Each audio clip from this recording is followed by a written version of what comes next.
امریکہ نہ برطانیہ، پاکستان کو ایک بار پھر سمندری لٹیروں کے خلاف کارروائی کے لیے بڑی ذمہ داریاں مل گئیں۔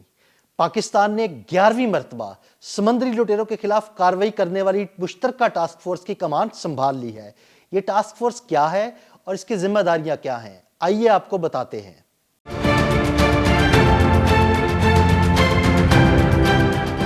قزاقوں کے خلاف بنائی گئی کمبائنڈ ٹاسک فورس کی کمان 3 سے 6 ماہ کے لیے رکن ممالک کے مابین تبدیل ہوتی ہے۔ اس وقت 15 ممالک کمبائنڈ ٹاسک فورس کا حصہ ہیں۔ ان ممالک میں پاکستان، امریکہ، برطانیہ، ترکیہ، New Zealand, Thailand, Denmark, فلپائن، برازیل، بحرین، جاپان، اردن، کویت، سنگاپور اور کوریا شامل ہیں۔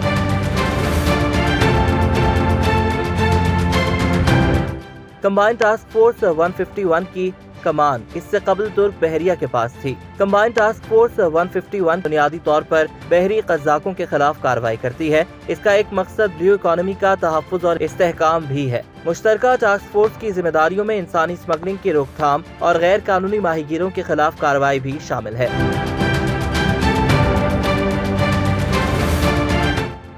اقوام متحدہ کی قراردادوں کے مطابق CTF 151 یعنی کمبائنڈ ٹاسک فورس یا مشترکہ ٹاسک فورس بنیادی طور پر CMF کمبائنڈ میری ٹائم فورس کا حصہ ہے۔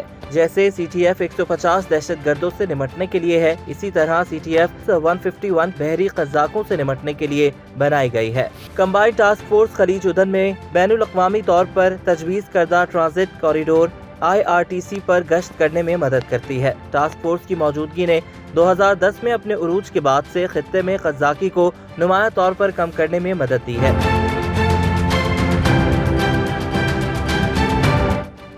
سال 2010 میں 45 جہازوں کو قزاقوں نے لوٹا تھا۔ قزاقوں نے آخری جہاز اپریل 2017 میں لوٹا تھا اور آخری حملہ سال 2019 کے اپریل میں ہوا تھا، لیکن کمبائنڈ ٹاسک فورس نے اسے ناکام بنا دیا۔ صومالیہ کے ساحل سے دور جدید دور کی بحر قزاقی معاشی، سماجی اور سیاسی کشمکش کی وجہ سے اس خطے میں پروان چڑھی ہے، جس نے 1990 کی دہائی کے وسط سے ملک کو اپنی لپیٹ میں لے رکھا ہے۔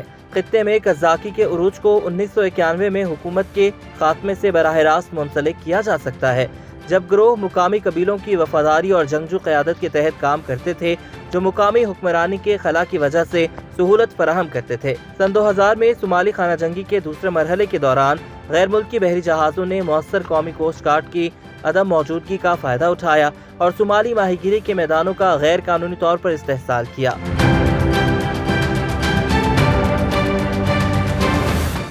اور ساتھ ہی ساتھ غیر قانونی فضلہ بھی پھینکا جو مقامی ماہی گیری کے ذخیرے کو مزید کم کر دے گا۔ مقامی برادریوں نے حملہ آوروں کو روکنے کے لیے مسلح گروپ تشکیل دے کر جواب دیا۔ یہ ایک منافع بخش تجارت بن گئی، جہاں یہ گروہ تجارتی جہازوں کو ہائی جیک کرتے اور بھاری تاوان کی ادائیگی کا مطالبہ کرتے۔ اپریل 2019 میں صومالی طاس میں قزاقوں کی طرف سے ایک ناکام حملہ ہوا تھا، تاہم صومالیہ کے ساحل پر قزاقی کے آخری 2 کامیاب حملے 2017 کے موسم بہار میں ہوئے تھے اور یہ 2012 کے بعد پہلے کامیاب حملے تھے۔